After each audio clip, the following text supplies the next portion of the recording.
entends ce qu'ils disent actuellement, quand tu prends le Fillon, là, qui est en train de raconter une histoire, mais complètement à l'envers de tout ce que les peuples ont le désir, est-ce que tu peux continuer à être en train de dire que nos politiques, c'est une orientation, ils t'apportent quelque chose? Moi, je dis non, ils n'apportent rien. Donc, il faut changer. Et changer, c'est tout d'un coup de démontrer que, moi, mon idée, c'est ça. C'est qu'en fait, un jour, il y a un espèce de salaud qui s'appelle, comment il était, le président de la République, là, l'autre abruti, là, le joueur de violon, là. Non, d'accordéon. Ou d'accordéon. Giscard d'Estaing. Giscard d'Estaing.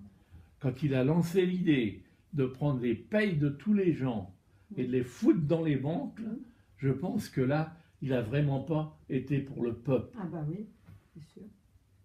Et alors à partir de là, eh ben, on est parti dans un système où le peuple était automatiquement... Moi je me rappelle ma petite belle-sœur à l'époque, qui va à la banque, et parce que son mari, bon bien sûr, il avait donné le Crédit Lyonnais, et puis elle va pour tirer son argent, on lui dit mais non, vous ne pouvez pas tirer tout votre argent d'un coup.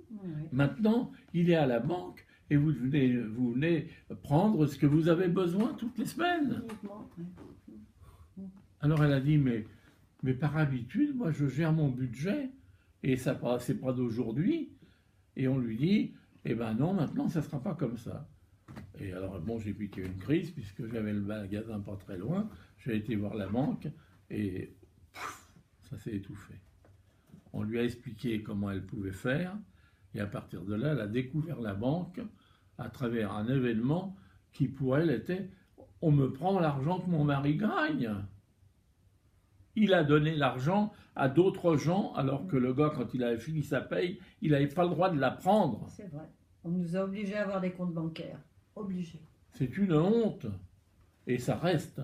Alors moi, mon idée à moi, elle est tout simplement, c'est de faire un projet, de dire, voilà, qu'est-ce qu'on entend toujours parler? Les retraites des gens qui ont travaillé toute leur vie. On entend parler de la sécurité sociale qui pourrait être définitivement cloisonnée, en fait, pour ne plus donner au peuple tout ce qu'on lui donnait jusqu'à maintenant, parce que normalement, il paraît qu'il n'y a plus d'argent en ce moment. Et alors, ce plus d'argent, c'est faux. Parce qu'en définitive, on a tout cet argent que le peuple laisse dans les banques et qui fait fructifier le capital et non pas le porte-monnaie des hommes, alors de ceux qui travaillent. Alors je crois que là, il y a vraiment quelque chose qui ne colle plus. Il faut définitivement qu'on dise le pouvoir, c'est le peuple, c'est pas ces abrutis qu'on a tout autour. C'est pas possible. Alors ça ne va pas continuer comme ça. Moi, je suis désolé. Moi, ça me ruine ma santé, peut-être pas parce que j'ai assez de force, mais je crois vraiment qu'il faut faire quelque chose. On est mené par des abrutis. D'ailleurs, je crois que je l'ai déjà dit une fois là-bas. Non, j'ai dit c'est la foire. Hein. Voilà. Et bien là, moi, je dis que ce n'est qu'un prétexte pour dominer, mais dominer pour soi et non pas pour le peuple. Point final.